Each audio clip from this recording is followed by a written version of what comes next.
ਸਤਿ ਸ਼੍ਰੀ ਅਕਾਲ। ਤੁਸੀਂ ਜੁੜੇ ਹੋਏ ਹੋ ਪੰਜਾਬੀ USA ਦੇ ਨਾਲ ਤੇ ਮੈਂ ਹਾਂ ਪ੍ਰਵੀਨ ਸ਼ਰਮਾ ਲੈ ਕੇ ਹਾਜ਼ਰ ਹਾਂ ਪ੍ਰੋਗਰਾਮ ਖਬਰ ਤੇ ਨਜ਼ਰ। ਖਬਰ ਤੇ ਨਜ਼ਰ ਪ੍ਰੋਗਰਾਮ ਦੇ ਵਿੱਚ ਕੀ ਅਹਿਮ ਤੇ ਕਈ ਖਾਸ ਖਬਰਾਂ ਨੂੰ ਲੈ ਕੇ ਚਰਚਾ ਕਰਨ ਦੇ ਲਈ ਜੁੜ ਚੁੱਕੇ ਨੇ ਪੰਜਾਬ ਤੋਂ ਸੀਨੀਅਰ ਪੱਤਰਕਾਰ, ਉੱਘੇ ਲੇਖਕ ਅਤੇ ਸਰਗਰਮ ਸਮਾਜਿਕ ਕਾਰਕੁਨ ਦੀਪਕ ਸ਼ਰਮਾ ਚਨਾਰਥਲ ਜੀ। ਸ਼ਰਮਾ, ਸਤਿ ਸ਼੍ਰੀ ਅਕਾਲ। ਸਵਾਗਤ ਹੈ ਜੀ ਪੰਜਾਬੀ USA ਤੇ। ਸਤਿ ਸ਼੍ਰੀ ਅਕਾਲ ਪ੍ਰਵੀਨ ਜੀ, ਸਾਰੇ ਦਰਸ਼ਕਾਂ ਨੂੰ, ਸਰੋਤਿਆਂ ਨੂੰ ਪਿਆਰ ਭਰੀ ਸਤਿ ਸ਼੍ਰੀ ਅਕਾਲ। ਸਤਿ ਸ਼੍ਰੀ ਅਕਾਲ ਜੀ। ਪ੍ਰੋਗਰਾਮ ਦੇ ਵਿੱਚ ਅੱਗੇ ਵਧਣ ਤੋਂ ਪਹਿਲਾਂ ਧੰਨਵਾਦ ਕਰਦੇ ਚਲੀਏ ਸਪਾਂਸਰਸ ਦਾ, ਜਿਹੜੇ ਜ਼ਰੀਆ ਬਣਦੇ ਨੇ ਇਹਨਾਂ ਪ੍ਰੋਗਰਾਮਾਂ ਨੂੰ ਤੁਹਾਡੇ ਤੱਕ ਪਹੁੰਚਾਉਣ ਦੇ ਲਈ। ਖਾਲਸਾ ਇੰਸ਼ੋਰੈਂਸ ਏਜੰਸੀ ਵਾਲੇ, ਜਿਨ੍ਹਾਂ ਤੋਂ ਤੁਸੀਂ ਹਰ ਤਰੀਕੇ ਦੀ ਇੰਸ਼ੋਰੈਂਸ ਲੈ ਸਕਦੇ ਹੋ। ਇੰਸ਼ੋਰੈਂਸ ਬਾਰੇ ਪਤਾ ਕਰਨ ਦੇ ਲਈ ਇਹਨਾਂ ਦਾ ਨੰਬਰ ਹੈ 408-272-2500।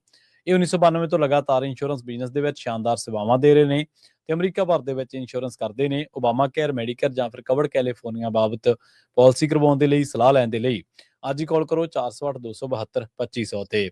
ਟਰਕੀਅਨ ਇਮੀਗ੍ਰੇਸ਼ਨ ਲਾ ਫਰਮ ਵਾਲੇ ਜੇ ਟਰਕੀਅਨਾ, ਟੋਨੀ ਟਰਕੀਅਨਾ ਦੇ ਨਾਲ ਤੁਸੀਂ US ਇਮੀਗ੍ਰੇਸ਼ਨ ਬਾਬਤ ਕੋਈ ਵੀ ਸਲਾਹ ਕਰਨੀ ਹੈ, ਕੋਈ ਵੀ ਸਵਾਲ ਪੁੱਛਣਾ ਤੇ ਇਹਨਾਂ ਦਾ ਨੰਬਰ ਹੈ 4159090503। Gurdeep Singh Birdi Clovis, Mandeep Singh San Jose, Onkar Singh Fresno, Mandeep Singh San Jose, Gurnam Singh Antelope, Jarnail Singh Seattle, Mandeep Dhillon Yuba City ਤੇ ਲਾਲੀ ਸਿੰਘ ਗਰੇਵਾਲ ਫਰੀਮੌਂਟ ਤੋਂ। ਇਹਨਾਂ ਸਾਰੇ ਹੀ ਸਪਾਂਸਰਸ ਦਾ ਬਹੁਤ ਬਹੁਤ ਧੰਨਵਾਦ।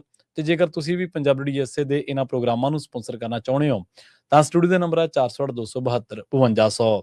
ਅੱਜ ਦਾ ਖਬਰ ਤੇ ਨਜ਼ਰ ਪ੍ਰੋਗਰਾਮ ਸਾਲ 2024 ਦੀ ਸਾਲ 2026 ਦੀ ਮਾਫ ਕਰਨਾ 24 ਫਰਵਰੀ ਦਾ ਪ੍ਰੋਗਰਾਮ ਹੈ ਤੇ ਦਿਨ ਅੱਜ ਮੰਗਲਵਾਰ ਹੈ।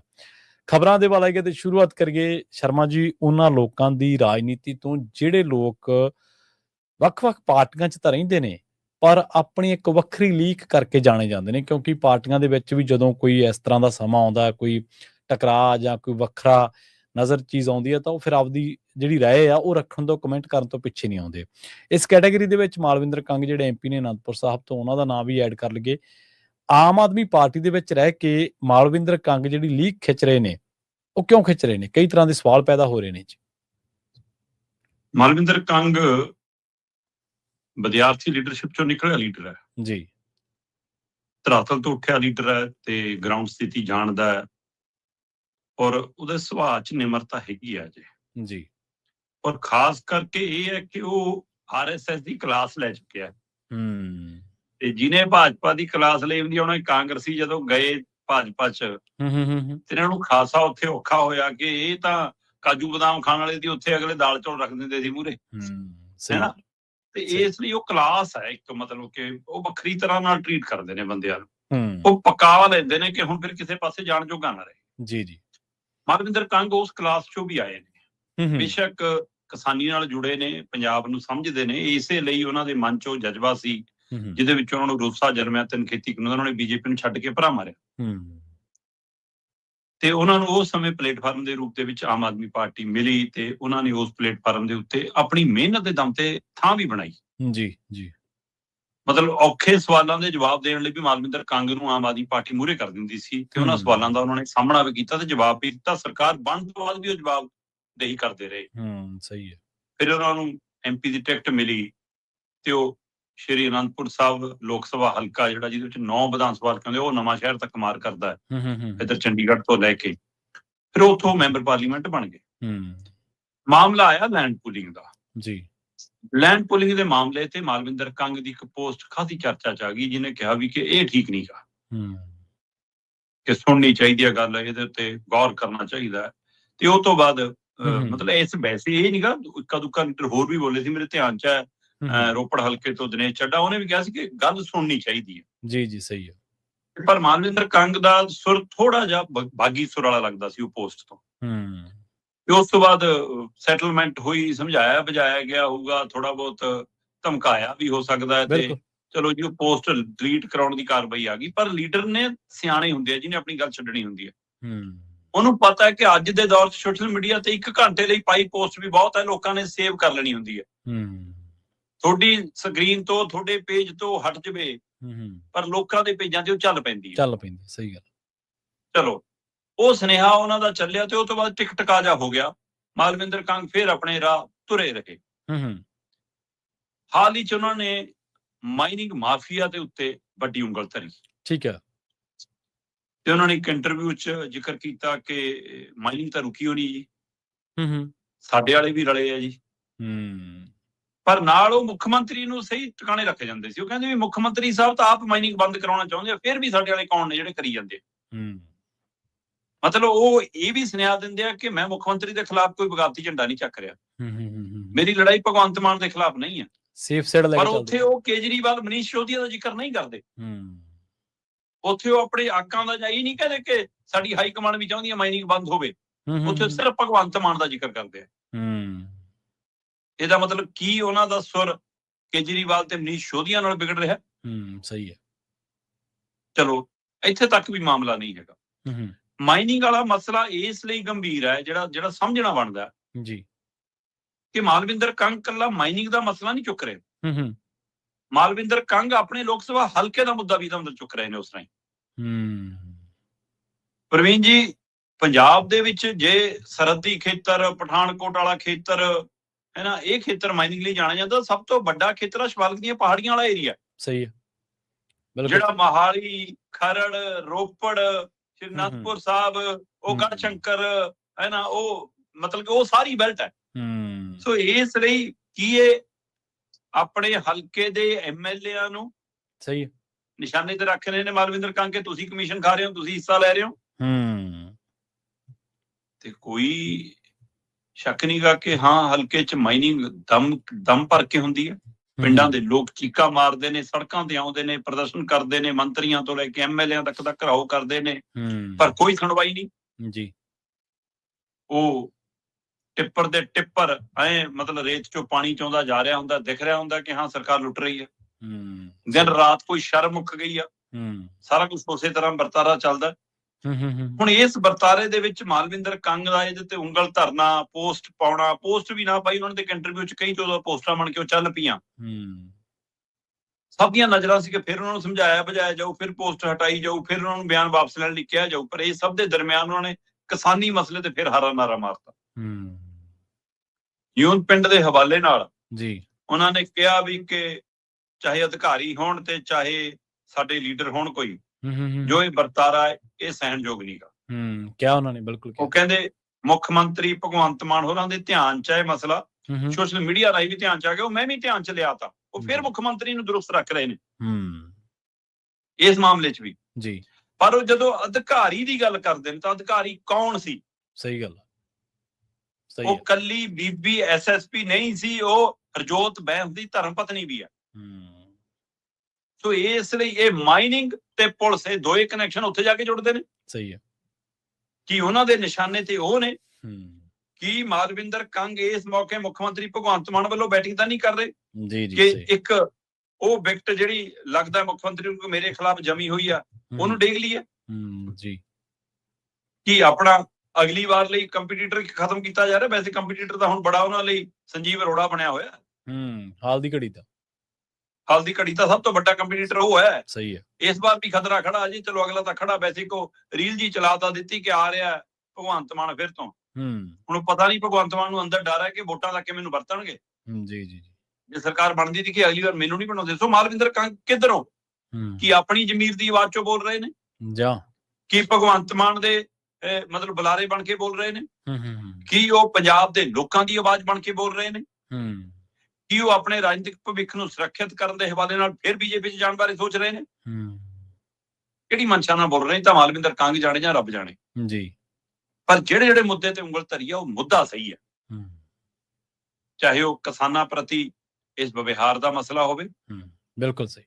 ਤੇ ਪਰ ਕੱਲਾ ਇਹ ਕਹਿ ਕੇ ਭਗਵੰਤ ਮਾਨ ਦੇ ਧਿਆਨ 'ਚ ਸਭ ਨੂੰ ਪਤਾ ਕਿ ਇਹੀ ਜੀ ਕਾਰਵਾਈ ਦੇ ਹੁਕਮ ਕਿਹਦੇ ਕਹੇ ਤੇ ਹੁੰਦੇ ਨੇ ਜੀ। ਗ੍ਰਹਿ ਮੰਤਰੀ ਨੇ ਉਹ, ਜੇ ਉਹਨਾਂ ਨੂੰ ਇੰਨੀ ਵੀ ਪਾਵਰ ਨਹੀਂ ਫਿਰ ਉਹ ਬੋਲਣ ਨਾ ਕਿ ਪੁਲਿਸ ਨੂੰ ਮੈਂ ਨਹੀਂ ਹੁਕਮ ਦਿੰਦਾ ਭਾਈ, ਕੋਈ ਹੋਰ ਹੁਕਮ ਦਿੰਦਾ ਫਿਰ ਦੱਸਣ ਜੀ।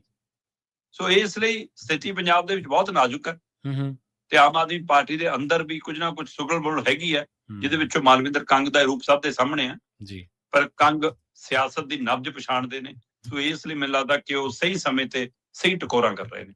ਸਿਆਸਤਦਾਨ ਤਾਂ ਉਹੀ ਹੈ ਜੀ ਜਿਹੜਾ ਗੱਲ ਵੀ ਕਹਿ ਜੇ ਤੇ ਆਪਦੀ ਸੇਫ ਸਾਈਡ ਵੀ ਚੱਲੀ ਜਾਵੇ ਤੇ ਆਪਣਾ ਸਾਰਾ ਜਿਹੜਾ ਡੈਮੇਜ ਕੰਟਰੋਲ ਉਹਨੂੰ ਵੀ ਪਹਿਲਾਂ ਕਰਕੇ ਚੱਲੇ। ਜਿਵੇਂ ਤੁਸੀਂ ਮੁੱਖ ਮੰਤਰੀ ਵਾਲਾ ਕੌਣ ਸ਼ੋਅ ਆ, ਪੋਸਟ ਡਿਲੀਟ ਕਰਨ ਵਾਲੇ, ਸਾਰੀਆਂ ਚੀਜ਼ਾਂ ਉਸ ਵਿੱਚ ਨਿਕਲੀਆਂ ਨੇ ਵੀ ਮੁੱਖ ਮੰਤਰੀ ਦੇ ਕੈਂਪ 'ਚ ਹੋ ਕੇ ਗੱਲ ਵੀ ਕਰਨੀ ਹੈ, ਸੁਪਰੀਮੋ ਦਾ ਵੀ ਜ਼ਿਕਰ ਨਹੀਂ ਕਰਨਾ ਤੇ ਸਮੱਸਿਆ ਵੀ ਰੱਖ ਜਾਣੀ, ਬਾਅਦ ਦੇ ਵਿੱਚ ਪੋਸਟ ਡਿਲੀਟ ਕਰਨੀ ਪਵੇ ਤੇ ਉਦੋਂ ਵੀ ਝਿਜਕਣਾ ਮਹਿਸੂਸ ਹੋਵੇ। ਅਗਲੀ ਗੱਲ ਕਰੀਏ ਇੱਕ ਹੋਰ ਸਿਆਸੀ ਵਰਤਾਰੇ ਦੀ। ਜਿੱਦਾਂ ਮਜੀਠੀਆ ਬਾਹਰ ਆਏ ਆ ਉਦੋਂ ਆਪਾਂ ਚਰਚਾ ਕੀਤੀ ਸੀ, ਤੁਸੀਂ ਕਿਹਾ ਸੀਗਾ ਵੀ ਮੈਂ ਸਾਰਿਆਂ ਨੂੰ ਮਿਲੂੰਗਾ ਤੇ ਸਾਰਿਆਂ ਨੂੰ ਨਾਲ ਲੈ ਕੇ ਚੱਲੂਗਾ। ਬਿਕਰਮ ਮਜੀਠੀਆ ਨੇ ਇਹ ਬਿਆਨ ਦਿੱਤਾ ਆ ਕੇ। ਹੁਣ ਚੰਦੂਮਾਜਰਾ ਤੇ ਮਜੀਠੀਆ ਦੀ ਮੁਲਾਕਾਤ ਹੋਈ ਹੈ ਜੀ, ਇਹਨੇ ਸਿਆਸੀ ਹਲਚਲ ਪੈਦਾ ਕਰਤੀ। ਪ੍ਰਵੀਨ ਜੀ, ਲੀਡਰ ਵੀ ਸਾਡੇ ਓਛੇ ਨੇ ਤੇ ਸਾਡਾ ਮੀਡੀਆ ਵੀ ਬਹੁਤ ਓਛਾ ਹੈ। ਮੀਡੀਆ ਤਾਂ ਦੋ ਛੱਜ ਗਾਂਹ ਸਿੱਟਦਾ ਜੀ ਹੁਣ। ਬਿਲਕੁਲ, ਮਤਲਬ ਸਿਰਫ ਵਿਊਜ਼ ਲਈ ਇਸ ਤਰ੍ਹਾਂ ਦਾ ਨੈਰੇਟਿਵ ਸਿਰਜਿਆ ਜਾਂਦਾ ਕਿ ਜਿਵੇਂ ਲਓ ਜੀ ਚੰਦੂਮਾਜਰੇ ਨੂੰ ਤਾਂ ਗੋਦੀ ਚੱਕ ਕੇ ਸੁਖਬੀਰ ਬਾਦਲ ਦੇ ਦਲ 'ਚ ਲੈ ਗਿਆ ਬਿਕਰਮ ਮਜੀਠੀਆ। ਸਹੀ ਹੈ। ਲਓ ਜੀ ਰੱਖੜਾ ਨੂੰ ਤਾਂ ਬਾਂਹ ਫੜ ਕੇ ਖਿੱਚ ਲਿਆ। ਮਤਲਬ ਫੈਸਲੇ ਪਾਰਟੀ 'ਚ ਵਾਪਸ ਆਉਣਾ ਹੈ, ਨਹੀਂ ਆਉਣਾ, ਕਿਹੜੀ ਰਾਜਨੀਤੀ ਕਰਨੀ ਹੈ, ਕਿਹਦੇ ਨਾਲ ਰਹਿਣਾ, ਕਿਹਦੇ ਨਾਲ ਨਹੀਂ, ਕੀ ਉਹ ਕੋਰਟ ਕਚਹਿਰੀਆਂ, ਸਰੇ ਬਾਜ਼ਾਰ, ਗੈਲਰੀਆਂ 'ਚ ਖੜ ਕੇ ਫੈਸਲੇ ਹੋਣਗੇ? ਸਹੀ ਗੱਲ, ਬਿਲਕੁਲ। ਮਤਲਬ ਕੈਸੀ ਸਿਆਸਤ ਹੈ। ਜੀ ਜੀ। ਹਾਂ, ਪਰ ਸਵਾਲ ਕੱਲਾ ਮੀਡੀਆ, ਸੋਸ਼ਲ ਮੀਡੀਆ ਵਾਲਾ ਦਾ ਨਹੀਂ। ਸਵਾਲ ਇਹ ਵੀ ਹੈ ਕਿ ਨੈਰੇਟਿਵ ਬਣਾਉਣ ਦੇ ਵਿੱਚ ਮੀਡੀਆ ਕਾਮਯਾਬ ਕਿਉਂ ਹੁੰਦਾ ਹੈ? ਕਿਉਂਕਿ ਸਿਆਸਤਦਾਨ ਆਪਣਾ ਭਰੋਸਾ ਗਵਾ ਚੁੱਕੇ ਨੇ। ਇਤਬਾਰ ਨਹੀਂ ਕੋਈ ਕਰਦਾ। ਸਿਆਸਤਦਾਨਾਂ ਤਾਂ ਇਤਬਾਰ ਨਹੀਂ। ਕੋਈ ਸਮਾਂ ਸੀ ਜੀ, ਲੀਡਰ ਇੱਕ ਪਾਰਟੀ ਦਾ ਦੂਏ ਪਾਰਟੀ ਵਾਲੇ ਦੇ ਘਰੇ ਜਾ ਕੇ ਚਾਹ ਵੀ ਪੀ ਆਵੇ, ਰੋਟੀ ਵੀ ਖਾ ਆਵੇ, ਬੰਦ ਬੈਠਕ 'ਚ, ਬੰਦ ਬੂਹੇ 'ਚ ਗੱਲਾਂ ਵੀ ਕਰਿਆ ਵੀ ਜਾਂਦਾ। ਇਹਨੇ ਕੈਮਰੇ ਵੀ ਨਹੀਂ ਸੀ, ਆਉਣ ਜਾਣ ਦਾ ਵੀ ਨਹੀਂ ਪਤਾ ਲੱਗਦਾ ਸੀ। ਨਹੀਂ ਲੱਗਦਾ। ਤਾਂ ਵੀ ਇਹ ਸ਼ੰਕਾ ਸ਼ੋਭਾ ਨਹੀਂ ਸਵੇਰ ਨੂੰ ਪੈਦਾ ਹੁੰਦੀ ਸੀ ਕਿ ਹਾਂ ਜੀ ਚੱਲਿਆ ਉਸ ਪਾਰਟੀ 'ਚ। ਖਬਰ ਇਹੀ ਲੱਗਦੀ ਸੀ ਕਿ ਉਸਦੇ ਘਰੇ ਜਾ ਕੇ ਖਾਣਾ ਖਾਧਾ, ਉਹਦੇ ਘਰੇ ਚਾਹ ਪੀਤੀ। ਕੱਲ ਦੋ ਵਿਰੋਧੀ ਲੀਡਰ ਆਪਸ 'ਚ ਮਿਲੇ, ਪਰ ਹੈਡਿੰਗ 'ਚ ਕਿਤੇ ਸਬ ਹੈਡਿੰਗ 'ਚ ਇਹ ਨਹੀਂ ਹੁੰਦਾ ਸੀ ਕਿ ਜਾ ਸਕਦੇ ਨੇ ਫਲਾਣੀ ਪਾਰਟੀ 'ਚ, ਆ ਸਕਦੇ ਨੇ ਫਲਾਣੀ ਪਾਰਟੀ 'ਚ। ਸ਼ਿਸ਼ਟਾਚਾਰ ਵਜੋਂ ਵੇਖਿਆ ਜਾਂਦਾ ਲੀਡਰ ਦਾ ਯਕੀਨ ਸੀ। ਵਿਆਹਾਂ 'ਚ ਮਿਲਦੇ ਸੀ, ਭੋਗਾਂ 'ਚ ਮਿਲਦੇ ਸੀ। ਹੁਣ ਤਾਂ ਵਿਆਹ ਤਾਂ ਛੱਡੋ, ਭੋਗ 'ਚ ਜੇ ਨਾਲ ਵੀ ਬੈਠੇ ਹੋ ਨਾ ਤੁਸੀਂ, ਹਾਂਜੀ, ਤਾਂ ਵੀ ਖਬਰ ਬਣ ਜਾਂਦੀ ਹੈ ਉਸ ਦੇ ਕੋਲ ਬੈਠਾ ਸੀ ਜੀ ਫਲਾਣੀ ਪਾਰਟੀ ਦਾ ਲੀਡਰ। ਮਤਲਬ ਹੱਦ ਹੈ। ਸਹੀ ਗੱਲ। ਇਹਦੇ ਲਈ ਜ਼ਿੰਮੇਵਾਰ ਸਿਆਸੀ ਜਮਾਤ ਹੈ, ਲੋਕ ਨਹੀਂ ਹੈਗੇ। ਉਹ ਇੰਨਾ ਬੇਯਕੀਨ ਲੋਕਾਂ ਦੇ ਵਿੱਚ ਆਪਣਾ ਕਰਾ ਚੁੱਕੇ ਨੇ ਕਿ ਲੋਕਾਂ ਨੂੰ ਲੱਗਦਾ ਕਿ ਕੁਝ ਵੀ ਸੰਭਵ ਹੈ। ਹੁਣ ਕੱਲ ਦਾ ਵਰਤਾਰਾ ਜੀ ਮਹਿਜ ਇੱਕ ਕੇਸ ਦੀ ਸੁਣਵਾਈ ਲਈ ਵਰਤਾਰਾ, ਕੋਈ ਸ਼ੱਕ ਨਹੀਂ। ਬਿਕਰਮ ਮਜੀਠੀਆ ਨੇ ਕਿਹਾ, ਨਾਭੇ ਵੀ ਕਿਹਾ, ਚੰਡੀਗੜ੍ਹ ਵੀ ਕਿਹਾ, ਹੋਰ ਥਾਵਾਂ ਤੇ ਵੀ ਕਿਹਾ ਕਿ ਮੈਂ ਕੰਮ ਕਰੂੰਗਾ ਜੀ, ਨੰਗੇ ਪੈਰੀ ਜਾਊਂਗਾ ਜੀ, ਮਨਾ ਕੇ ਲਿਆਊਂਗਾ, ਸਮਝਾ ਕੇ ਲਿਆਊਂਗਾ। ਪਰ ਅਜਿਹੀਆਂ ਗੱਲਾਂ ਬੰਦ ਬੂਹੇ ਫੋਨਾਂ ਤੇ, ਪੀਏਸ਼ੀਆਂ ਦੇ ਫੋਨਾਂ ਤੇ, ਜਾਂ ਕਿਸੇ ਸਾਂਝੇ ਕਿਸੇ ਦੇ ਘਰੇ ਬੁਲਾ ਕੇ, ਕਿਸੇ ਫਾਰਮ ਹਾਊਸ ਹਨੇਰੇ ਸਵੇਰੇ ਸੂਬੇ ਤੋਂ ਬਾਹਰ ਜਾ ਕੇ ਵੀ ਹੁੰਦੀਆਂ ਨੇ। ਸਹੀ ਗੱਲ ਹੈ, ਬਿਲਕੁਲ। ਦਿੱਲੀ ਰੱਖਣ ਵੀ ਹੁੰਦੀਆਂ ਨੇ। ਸੋ ਇੰਜ ਨਹੀਂ ਕਿ ਚੰਡੀਗੜ੍ਹ ਦੀ ਜ਼ਿਲ੍ਹਾ ਅਦਾਲਤ 'ਚ ਆਏ ਤੇ ਇੱਕ ਦੇ ਕੰਨ ਨੂੰ ਫੋਨ ਲੱਗਿਆ, ਦੂਏ ਦਿਨ ਨੂੰ ਫੋਨ ਲੱਗਿਆ ਤੇ ਉਹ ਕਹਿੰਦਾ ਹਾਂ ਜੀ ਮਾਝੇ ਦੇ ਜਰਨੈਲ ਜੀ ਕੀ ਹਾਲ ਹੈ, ਚਲੋ ਜੀ ਉਹਨੇ ਫੋਨ ਕੱਟ ਕੇ ਜੱਫੀ ਪਾ ਲਈ ਤੇ ਮੜਾ ਜਿਹਾ ਸਾਈਡ ਨੂੰ ਕਿ ਗੱਲ ਕੀਤੀ ਉਹ ਕੋਈ। ਮੈਂ ਨਹੀਂ ਕਹਿੰਦਾ ਕਿ ਸਿਆਸਤਦਾਨਾਂ 'ਚ ਸਿਆਸੀ ਗੱਲ ਨਹੀਂ ਹੁੰਦੀ, ਪਰ ਐ ਨਹੀਂਗਾ ਕਿ ਫੈਸਲਾ ਉਸ ਅਦਾਲਤ 'ਚ ਹੋ ਜਾਊਗਾ ਕਿ ਚਲੋ ਜੀ ਇੱਥੋਂ ਨਿਕਲ ਕੇ ਹੁਣ ਸਿੱਧੇ ਸੁਖਬੀਰ ਕੋਲੇ ਚੱਲਦੇ ਨੇ। ਇੰਜ ਨਹੀਂ ਹੁੰਦਾ ਜੀ, ਨਹੀਂ ਹੁੰਦਾ। ਕੁਝ ਕੰਡੀਸ਼ਨਾਂ, ਕੁਝ ਸਮਝੌਤੇ, ਔਰ ਇਹ ਕੰਡੀਸ਼ਨਾਂ ਸਮਝੌਤੇ ਸੌਦੇਬਾਜ਼ੀ ਵਾਲੇ ਹੁੰਦੇ ਆ। ਸਹੀ ਹੈ। ਪਹਿਲਾਂ ਸੌਦਾ ਪਟਾਉਣਾ ਪੈਂਦਾ ਕਿ ਮੈਨੂੰ ਟਿਕਟ ਕਿੱਥੋਂ ਦਿਓਗੇ, ਮੇਰੇ ਮੁੰਡੇ ਨੂੰ ਕਿੱਥੋਂ ਦਓਗੇ, ਬਾਅਦ ਚੋਂ ਜੇ ਸਰਕਾਰ ਆ ਗਈ ਦੂਏ ਨੂੰ ਚੇਅਰਮੈਨ ਕਿੱਥੇ ਲਾਉਂਗੇ, ਇੰਨਾ ਕੁਝ ਹੁੰਦਾ। ਸਹੀ ਗੱਲ ਹੈ, ਬਿਲਕੁਲ।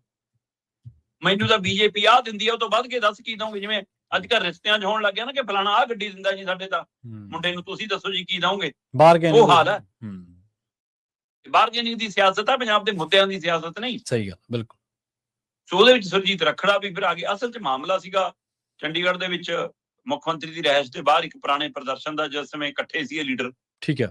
ਤੇ ਚੰਡੀਗੜ੍ਹ ਪੁਲਿਸ ਨੇ ਇੱਕ ਕੇਸ ਕੀਤਾ ਹੋਇਆ, ਉਹਦੀ ਤਰੀਕ ਸੀ। ਚੰਦੂਮਾਜਰਾ, ਸੁਰਜੀਤ ਸਿੰਘ ਰੱਖੜਾ ਤੇ ਬਿਕਰਮ ਮਜੀਠੀਆ ਉਹਦੀ ਸੁਣਵਾਈ ਤੇ ਆਏ ਸੀ। ਤੇ ਉੱਥੇ ਮੁਲਾਕਾਤ ਹੋ ਗਈ, ਕੁਸਰ ਮੁਸਰ ਹੋ ਗਈ ਤੇ ਉਹ ਪੋਸਟਰ ਕੱਲ ਦੀਆਂ ਵੀਡੀਓ ਚੱਲ ਰਹੀਆਂ ਜੀ ਕਿ ਬਸ ਮੈਂ ਨਹੀਂ ਕਹਿੰਦਾ ਕਿ ਚੰਦੂਮਾਜਰਾ ਨਹੀਂ ਜਾ ਸਕਦਾ, ਕੁਝ ਵੀ ਸੰਭਵ ਹੈ। ਕਿਉਂਕਿ ਉਹਨਾਂ ਸੁਰਜੀਤ ਦੇ ਅੰਦਰ ਬਹੁਤ ਬੜਾ ਖਲਾ ਹੈ। ਪ੍ਰਧਾਨ ਸਾਹਿਬ ਲਗਾਤਾਰ ਜਨਤਕ ਸਟੇਜਾਂ ਤੋਂ ਕਹਿਣ ਲੱਗੇ ਨੇ ਮੈਂ ਕਿਤੇ ਨਹੀਂ ਜਾ ਰਿਹਾ। ਮਤਲਬ ਇਹਦਾ ਮਤਲਬ ਉਹ ਕਹਿ ਰਹੇ ਨੇ ਕਿ ਮੈਂ ਨਹੀਂ ਜਾ ਰਿਹਾ, ਬਾਕੀ ਜਾ ਸਕਦੇ ਆ। ਸਹੀ ਹੈ। ਅਜੇ ਤਾਂ ਇਹ ਨਹੀਂ ਪਤਾ ਕਿ ਜਿਹੜਾ ਹੋਲੇ ਮਹੱਲੇ ਤੇ ਕਾਨਫਰੰਸ ਕਰਨੀ ਉਹਦੇ ਤੇ ਸਾਰੇ ਲੀਡਰ ਉਹਦੀ ਸਟੇਜ ਤੇ ਹੋਣਗੇ, ਕਿਸੇ ਦੂਏ ਪਾਸੇ ਹੋਣਗੇ। ਸਹੀ। ਬੈਕਡੋਰ ਬਹੁਤ ਕੁਝ ਚੱਲ ਰਿਹਾ, ਪਰ ਉਹ ਕੋਰਟ ਕਚਹਿਰੀਆਂ 'ਚ ਫੈਸਲੇ ਨਹੀਂ ਹੁੰਦੇ ਜਨਾਬ। ਮੀਡੀਆ ਵੀ ਇੰਨਾ ਹਲਕਾ ਨਾ ਹੋਵੇ ਕਿ ਹਰ ਮੁਲਾਕਾਤ ਦੇ ਅਰਥ ਇਸੇ ਤਰੀਕੇ ਨਾਲ ਪੇਸ਼ ਕਰੇ। ਇਹ ਵੀ ਕੋਈ ਮਿਆਰੀ ਪੱਤਰਕਾਰੀ ਨਹੀਂ ਹੈ। ਬਿਲਕੁਲ। ਅਸਲ ਦੇ ਵਿੱਚ ਪਹਿਲਾਂ ਸ਼ਰਮਾ ਜੀ ਇੱਕ ਸਿਆਸੀ ਸ਼ਿਸ਼ਟਾਚਾਰ ਵੀ ਹੁੰਦਾ ਸੀ ਨਾ, ਜਿਹਦੇ ਨਾਲ ਮਤਲਬ ਕੋਈ ਦੋ ਲੀਡਰ ਭੋਗ ਤੇ ਮਿਲੇ ਆ, ਵਿਆਹ 'ਚ ਮਿਲੇ ਆ, ਉਹ ਆਪ ਦੇ ਨਿੱਜੀ ਤੌਰ ਤੇ ਗੱਲਬਾਤ ਕਰ ਲੈਂਦੇ ਸੀ, ਪਾਸੇ ਖੜ ਕੇ ਚਾਹ ਦਾ ਕੱਪ ਵੀ ਸਾਂਝਾ ਕਰ ਲੈਂਦੇ ਸੀ। ਲੋਕ ਕੋਈ ਏਡਾ ਸ਼ੱਕੀ ਨਹੀਂ ਸੀ। ਪਰ ਗੱਲ ਤਾਂ ਸਾਰੀ ਉਹੀ ਜਿੱਥੋਂ ਤੁਸੀਂ ਸ਼ੁਰੂ ਕੀਤੀ ਸੀ, ਭਰੋਸੇਯੋਗਤਾ ਤੇ ਖਤਮ ਹੁੰਦੀ ਹੈ।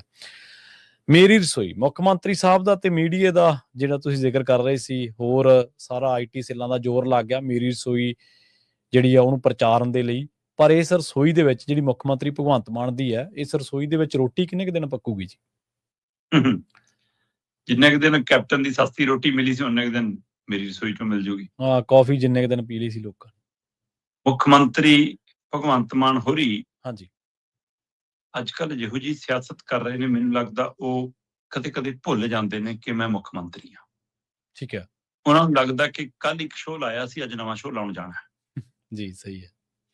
ਇੱਕ ਦਿਨ ਪਹਿਲਾਂ ਚੰਡੀਗੜ੍ਹ ਦੇ ਵਿੱਚ ਪ੍ਰੈਸ ਕਾਨਫਰੰਸ ਕਰਕੇ ਉਹ ਕਹਿੰਦੇ ਨੇ ਕਿ ਕਣਕ ਦੇ ਨਾਲ ਅਸੀਂ ਤੁਹਾਨੂੰ ਦਾਲ ਦੇ ਨਾਲ 2 ਕਿਲੋ ਦਾਲ, 2 ਕਿਲੋ ਚੀਨੀ ਨਾਲ ਕਿਲੋ ਲੂਣ ਦੀ ਥੈਲੀ ਨਾਲ ਸਰੋਂ ਦਾ ਤੇਲ, ਹਲਦੀ ਦਾ ਪੈਕਟ ਸਾਰਾ ਕੁਝ ਦੇਵਾਂਗੇ, 40 ਲੱਖ ਨੀਲਾ ਕਾਰਡ ਧਾਰਕਾਂ ਨੂੰ ਦੇਵਾਂਗੇ। ਠੀਕ ਹੈ ਜੀ। ਦੂਏ ਦਿਨ ਉਹੀ ਮੁੱਖ ਮੰਤਰੀ ਇੱਕ ITI ਦਾ ਉਦਘਾਟਨ ਕਰਨ ਜਾਂਦਾ ਹੈ ਨਾ, ਮਾਨਸਾ ਖੇਤਰ ਦੇ ਵਿੱਚ। ਹਾਂਜੀ। ਤੇ ਉੱਥੇ ਜਾ ਕੇ ਕੀ ਕਹਿੰਦਾ, ਆ ਤੁਹਾਡੇ ਨਿਆਣਿਆਂ ਨੂੰ ਬਾਦਲ ਨੇ ਫੇਲ ਕਰਾਇਆ ਜੀ। ਅੱਛਾ। ਉਹਨੇ ਕਹਿਤਾ ਕਿ 9ਵੀਂ ਤੱਕ ਕੋਈ ਜਵਾਕ ਫੇਲ ਨਹੀਂ ਕਰਨਾ, 10ਵੀਂ ਬੋਰਡ 'ਚ ਫਿਰ ਮਸਾਂ 30-35% ਨੰਬਰ ਆ ਗਏ, ਨਿਆਣੇ ਨਲਾਇਕ ਨਿਕਲ ਗਏ। ਫਿਰ ਉਹਨਾਂ ਨੂੰ ਆਟੇ ਦਾਲ ਤੇ ਲਾ ਲਿਆ ਮੁੱਖ ਮੰਤਰੀ ਨੇ, ਕਹਿੰਦਾ ਮਤਲਬ ਕਿ ਪ੍ਰਕਾਸ਼ ਸਿੰਘ ਬਾਦਲ ਨੇ। ਅੱਛਾ। ਇਹ ਆਟੇ ਦਾਲ ਤੇ ਤੁਹਾਨੂੰ ਕਹਿੰਦਾ ਉਹਨੇ ਲਾਇਆ। ਇਹ ਮੁਫਤਖੋਰੀ ਦੀਆਂ ਯੋਜਨਾਵਾਂ ਦੇਖ ਲਓ ਕੀ ਨੁਕਸਾਨ ਕਰ ਦਿੰਦੀਆਂ। ਹੱਦ ਹੈ ਵੀ ਇੱਕ ਦਿਨ ਪਹਿਲਾਂ ਤੂੰ ਮੁਫਤਖੋਰੀ ਨੂੰ ਬੜਾਵਾ ਦੇ ਰਿਹਾ। ਸਹੀ ਹੈ, ਬਿਲਕੁਲ। ਉਸੇ ਆਟਾ ਦਾਲ ਦੇ ਵਿੱਚ ਤੂੰ ਆਪਣਾ ਲੂਣ ਤੇਲ ਪਾ ਰਿਹਾ। ਬਿਲਕੁਲ। ਤੇ ਦੂਏ ਦਿਨ ਤੁਸੀਂ ਪਤਾ ਸ਼ਾਇਦ ਭੁੱਲ ਜਾਂਦੇ ਨੇ ਕਿ ਮੈਂ ਕੱਲ ਕੀ ਕਿਹਾ ਸੀ। ਇਹ ਪਤਾ ਨਹੀਂ ਹੁਣ ਦਵਾਈ ਬਦਲ ਜਾਂਦੀ ਹੈ ਇੱਕ ਦੂਏ ਦਿਨਾਂ 'ਚ, ਪਤਾ ਨਹੀਂ ਕੀ ਹੁੰਦਾ, ਮੈਨੂੰ ਨਹੀਂ ਪਤਾ, ਪਰ ਕੁਝ ਗੜਬੜ ਹੈ ਜੀ। ਫਿਰ ਕਹਿੰਦੇ ਜੀ ਸਾਡੇ ਜਵਾਕਾਂ ਦਾ ਮਾਫੀ ਵਾਲੀ ਅਰਜੀ ਪਈ। ਇਹ ਛੋਟੀਆਂ ਸਕ੍ਰਿਪਟਾਂ ਦਾ ਹਿੱਸਾ ਸੀ ਜਦੋਂ ਕਮੇਡੀ ਕਰਦੇ ਸੀ। ਸਹੀ ਗੱਲ। ਮਾਫੀ ਵਾਲੀ ਹੈ ਨਾ, ਫੀਸ ਮਾਫੀ ਵਾਲੀ ਅਰਜੀ ਕਹਿੰਦਾ ਉਹ ਲਿਖਾਉਂਦੇ ਰਹਿੰਦੇ ਨੇ, ਫਿਰ ਸਾਨੂੰ ਮਾਫੀ ਵਾਲੀਆਂ ਮੰਗਣ ਦੀਆਂ ਆਦਤਾਂ ਪੈ ਜਾਂਦੀਆਂ ਨੇ। ਇਹ ਮੁੱਖ ਮੰਤਰੀ ਦੇ ਲੈਵਲ।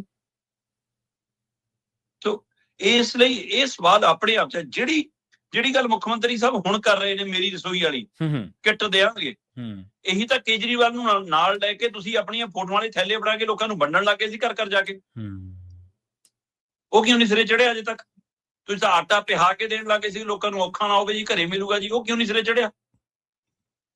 ਤੁਸੀਂ ਤਾਂ ਜੀ ਰੇਤ ਦਾ ਡਿਪੂ ਖੋਲਤਾ ਸੀ ਕਿ ਆ ਕੇ ਭਰ ਕੇ ਲੈ ਜਾਓ ਜਿੰਨਾ ਮਰਜੀ, ਉਹ ਕਿਉਂ ਨਹੀਂ ਸਿਰੇ ਚੜਿਆ ਜੀ? ਤੁਸੀਂ ਤਾਂ ਐਕਸਾਈਜ਼ ਪਾਲਿਸੀ ਐਸੀ ਕਰਤੀ ਸੀ ਕਿ ਲੋਕਾਂ ਨੂੰ ਘਰੇ ਕੱਢਣੀ ਨਹੀਂ ਪਊਗੀ ਜੀ, ਲਓ ਜੀ ਸਰਕਾਰੀ ਉਹ ਇੰਨੀ ਵਧੀਆ ਵਿਕੂਗੀ, ਉਹ ਕਿਉਂ ਨਹੀਂ ਬੰਦ ਹੋਇਆ ਧੰਦਾ? ਸਹੀ ਹੈ। ਮਤਲਬ ਬਹੁਤ ਸਵਾਲ ਨੇ ਜਨਾਬ, ਲੋਕਾਂ ਨੂੰ ਮੂਰਖ ਨਾ ਸਮਝੋ ਜੀ। ਸਹੀ। ਤੋ ਇਹ ਉਹੀ ਜੋ ਰਾਜਨੀਤੀ ਹੈ ਜਿਹੀ ਜਿਹੀ ਦੇਸ਼ ਹੋ ਰਹੀ ਹੈ, ਤੁਸੀਂ ਕੋਈ ਨਵਾਂ ਨਵੇਕਲਾ ਕੰਮ ਨਹੀਂ ਕਰ ਰਹੇ। ਕੈਪਟਨ ਅਮਰਿੰਦਰ ਸਿੰਘ ਕਹਿੰਦਾ ਵੀ ਅਸੀਂ ਸਸਤੀ ਰੋਟੀ ਦੀ ਯੋਜਨਾ ਲੈ ਕੇ ਆਵਾਂਗੇ ਜੀ। ਉਹ ਗਵਾਂਢੀ ਮੁਲਕ ਆ ਸਾਡਾ, ਹੈ ਨਾ, ਪਾਕਿਸਤਾਨ, ਉੱਥੇ ਵੀ ਇਹ ਜੀ ਸਰਕਾਰ ਨੇ ਇੱਕ ਫਾਰਮੂਲਾ ਲਿਆਂਦਾ ਸੀਗਾ ਜਿੱਥੋਂ ਇਹ ਵੀ ਪ੍ਰਭਾਵਿਤ ਹੋ ਗਏ। ਸੋ ਇਸ ਲਈ ਉੱਥੋਂ ਆਇਆ ਵਾ ਫਾਰਮੂਲਾ ਸੀਗਾ ਸਸਤੀ ਰੋਟੀ ਵਾਲਾ। ਉੱਥੇ ਪਤਾ ਨਹੀਂ ਉਹਨਾਂ ਦੇ ਕਿਵੇਂ ਚੱਲਦਾ, ਪੂਰੇ ਤਾਂ ਕੈਪਟਨ ਦੇ ਰਾਜ 'ਚ ਚੱਲਿਆ ਨਹੀਂ। ਰੈੱਡ ਕ੍ਰੋਸ ਨੂੰ ਦੇਤਾ, ਡੀਸੀਆਂ ਲਈ ਫੰਡ ਦਾ ਮਸਲਾ ਬਣ ਗਿਆ, ਲੈ ਦੇ ਕੇ ਦਮ ਤੋੜ ਗਿਆ ਉਹ ਜੀ। ਹੁਣ ਫਿਰ ਭਗਵੰਤ ਮਾਨ ਜੀ ਕਹਿੰਦੇ ਕਿ ਹਾਂ ਆਪਾਂ ਇਸ ਫਾਰਮੂਲੇ ਤੇ ਆਉਣਾ, ਆਟਾ ਦਾਲ ਤੇਲ ਵਾਲੇ ਤੇ ਵੀ ਆਪਾਂ ਕਿੱਟ ਦੇਣੀ ਆ, ਇਹ ਸਾਰਾ ਕੁਝ ਦੇਣਾ। ਹੁਣ ਤੁਹਾਡੇ ਧਿਆਨ 'ਚ ਹੋਣਾ, ਬਾਦਲਾਂ ਨੇ ਕਿਸੇ ਸਮੇਂ ਆਟਾ ਦਾਲ ਦੀ ਸਕੀਮ ਦੇ ਨਾਂ ਦੇ ਉੱਤੇ ਕਾਰਡ ਬਣਾ ਕੇ ਯੋਜਨਾ ਚਲਾਈ ਤੇ ਸਰਕਾਰ 'ਚ ਵੀ ਆ ਗਏ ਸੀ। ਸੋ ਭਗਵੰਤ ਮਾਨ ਹੋਰੀ ਵੀ ਇਹਦੇ ਵਿੱਚੋਂ ਸਰਕਾਰ ਹੀ ਕੱਢਣਾ ਚਾਹੁੰਦੇ ਨੇ, ਹੋਰ ਕੁਝ ਨਹੀਂ। ਸਹੀ ਆ। ਪਰ ਦੂਏ ਦਿਨੇ ਤੁਸੀਂ ਉਹਨਾਂ ਯੋਜਨਾ ਨੂੰ ਭੰਡ ਰਹੇ ਹੋ। ਨਕਲ ਤੁਸੀਂ ਉਹਦੀ ਕਰ ਰਹੇ ਹੋ, ਉਹਦੀ ਨਕਲ ਕਿਉਂ? ਆਪਾਂ ਉਦੋਂ ਵੀ ਗੱਲ ਕਰ ਰਹੇ ਸੀ ਕਿ ਮੈਨੂੰ ਅੱਜ ਵੀ ਯਾਦ ਹੈ, ਜੈ ਲਲਿਤਾ ਨੇ ਤਾਮਿਲਨਾਡੂ ਦੇ ਵਿੱਚ ਸ਼ੁਰੂ ਕੀਤੀ ਸੀ ਅੰਨਾ ਰਸੋਈ, ਸ਼ਾਇਦ ਅੰਨਾ ਕੰਟੀਨ, ਪਤਾ ਅੰਮਾ ਕੰਟੀਨ, ਠੀਕ ਆ, ਹੈ ਨਾ। ਉਹ ਕਾਫੀ ਚਰਚਾ ਚਾਹੀ ਸੀ ਜੈ ਲਲਿਤਾ ਹੋਰਾਂ ਦੀ ਜਦੋਂ ਉਹ ਮੁੱਖ ਮੰਤਰੀ ਸੀਗੇ ਉੱਥੇ। ਫਿਰ ਇਸੇ ਤਰ੍ਹਾਂ ਉੜੀਸਾ ਨੇ ਵੀ ਇੱਕ ਮਤਲਬ ਯੋਜਨਾ ਸ਼ੁਰੂ ਕੀਤੀ ਸੀ ਆਹਾਰ, ਹੈ ਨਾ, ਮਤਲਬ ਖਾਣ ਪੀਣ, ਹੈ ਨਾ, ਉਹਦੇ ਨਾਂ ਦੇ ਉੱਤੇ ਉਹਨਾਂ ਨੇ ਵੀ ਚਲਾਇਆ। ਇੱਥੋਂ ਤੱਕ ਕਿ ਯੂਪੀ ਦੇ ਵਿੱਚ ਜਿੱਥੋਂ ਇਹ ਬਲਡੋਜ਼ਰ ਕਲਚਰ ਕਾਪੀ ਕਰ ਰਹੇ ਨੇ, ਉੱਥੋਂ ਦੇ ਮੁੱਖ ਮੰਤਰੀ ਯੋਗੀ ਨੇ ਵੀ ਮਾਂ ਦੀ ਰਸੋਈ ਨਾਂ ਦੀ ਇੱਕ ਯੋਜਨਾ ਲਿਆਂਦੀ ਹੋਈ ਹੈ। ਰਾਜਸਥਾਨ ਦੇ ਵਿੱਚ ਜਦੋਂ ਕਾਂਗਰਸ ਦੀ ਸਰਕਾਰ ਸੀ ਤਦ ਉਹ ਇੰਦਰਾ ਕੰਟੀਨ ਸੀ, ਹੁਣ ਮਾਂ ਅੰਨਪੂਰਨਾ ਰਸੋਈ ਬਣ ਗਈ ਆ ਉਹ, ਹੈ ਨਾ। ਸੋ ਇਸ ਲਈ ਯੋਜਨਾਵਾਂ ਬਾਕੀ ਸੂਬਿਆਂ 'ਚ ਵੀ ਹੈਗੀਆਂ ਨੇ, ਕੋਈ ਨਵਾਂ ਨਹੀਂ ਹੈ ਤੁਹਾਡੇ ਕੋਲ। ਕੋਈ ਰੋਟੀ ਪਕਾ ਕੇ ਦੇ ਰਿਹਾ 10 ਰੁਪਏ 20 ਰੁਪਏ ਥਾਲੀ, ਕੋਈ ਸਮਾਨ ਤੋਲ ਕੇ ਦੇ ਰਿਹਾ, ਕੋਈ ਆਟਾ ਪਿਹਾ ਕੇ ਦੇ ਰਿਹਾ, ਕੋਈ ਕਣਕ ਚੌਲ ਦੇ ਰਿਹਾ, ਲਗਭਗ ਉਹਦੇ ਆਲੇ ਦੁਆਲੇ ਘੁੰਮ ਰਹੇ ਹੋ ਤੁਸੀਂ ਜੀ। ਪਰ ਸਵਾਲ ਆਪਾਂ ਕੱਲ ਵੀ ਗੱਲ ਕਰ ਰਹੇ ਸੀ ਕਿ 40 ਲੱਖ ਪਰਿਵਾਰਾਂ ਦਾ ਮਤਲਬ ਕੀ ਪੰਜਾਬ 70% ਇਸ ਸਥਿਤੀ 'ਚ ਰੋਟੀ ਖਾਣ ਜੋਗਾ ਨਹੀਂ? ਮੁੱਖ ਮੰਤਰੀ ਸਾਹਿਬ ਜਦੋਂ ਮਾਫੀ ਵਾਲੀ ਅਰਜੀ ਦੀ ਗੱਲ ਕਰ ਰਹੇ ਸੀ, ਕਹਿੰਦੇ ਕਿ ਬੋਝ ਬਣਦੇ ਨੇ ਜੀ ਇਹ ਲੋਕ, ਤਾਂ ਐ ਹੁੰਦੇ ਨੇ ਜੀ, ਬੜੇ ਘਰ ਵਾਲੇ ਵੀ ਲੁੱਟੀ ਜਾਂਦੇ ਨੇ। ਤੁਸੀਂ ਬਿਜਲੀ ਮਾਫ ਕਰਨ ਲੱਗੇ ਛੋਟਾ ਬੜਾ ਘਰ ਤਾਂ ਦੇਖਿਆ ਨਹੀਂ। ਲੋੜਵੰਦਾਂ ਨੂੰ ਮਾਫ ਹੋਣੀ ਚਾਹੀਦੀ ਆ, ਬਿਲਕੁਲ। ਪਰ ਜਿੰਨੀ ਜ਼ਰੂਰਤ ਆ ਉਨੀ ਹੋਣੀ ਚਾਹੀਦੀ ਆ। ਤੇ ਤੁਸੀਂ ਚੰਗੇ ਜਿਹੜੇ ਬਿੱਲ ਭਰ ਸਕਦੇ ਉਹਨਾਂ ਨੂੰ ਵੀ 300 ਮਾਫ ਕਰੀ ਬੈਠੇ ਹੋ। ਉਹ ਸੂਬੇ ਦਾ ਨੁਕਸਾਨ ਨਹੀਂ, ਉਹ ਵੋਟਾਂ ਦੀ ਲਾਲਚ ਨਹੀਂ।